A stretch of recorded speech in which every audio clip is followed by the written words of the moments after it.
All right, welcome to June 2019 on Spray Paint Art Secrets. We've got some really cool stuff for you this month. We're going to start out with this mushroom painting, which I did using a secret tool. What is it? I found it at a dollar store. It's pipe cleaners.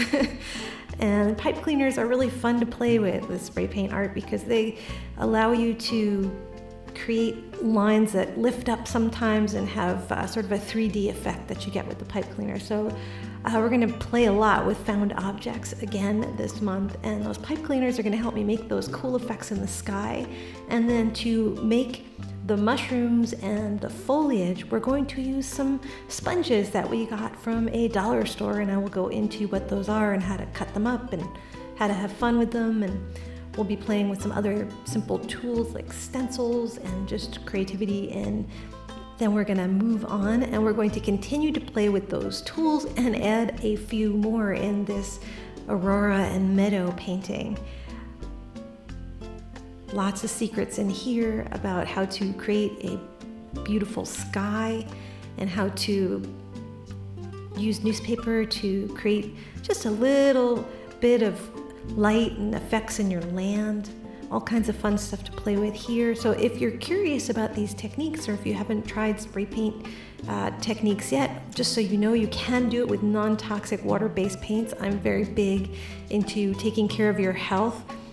We also have a free information about safety and ventilation. So if you're interested in free materials, free advice about ventilation, go to spraypaintartsecrets.com and put your email, your best email in the form, and we will send you to your inbox free lessons and free updates, and also that free materials list and information about safety and ventilation, which is really, really key. Please do take care of yourself as you play with these techniques. Now, whatever kind of artist you are, there's going to be some things that you can transfer to what you want to do. You can use these techniques as a way of doing a quick underpainting for oils or acrylics. You can use these techniques as a way of understanding how paint works in a different way. And of course, you can use these techniques as a spray paint artist or an airbrush artist. All of the concepts are really useful for any kind of painting work because they allow you to improvise with skill and to enjoy yourself as you do it. So in this series of paintings that we're exploring this month, we're going to create landscapes with different kinds of found objects, sponges and other things that I've just picked up in a dollar store. And it's amazing how much you can do with just stuff that you see around and you find, and how much inspiration you can get from what's around you. And we're going to finish up this month's painting with a tree technique. This technique will allow you to quickly and easily and sophisticatedly, if that's a word, paint any kind of tree that you want to. These trees were done in a matter of minutes. So imagine what you can do painting the trees around you and the trees that are in your imagination.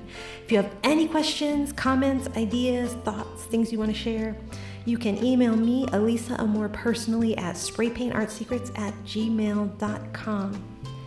So these video lesson tutorials will be in our membership area for everybody.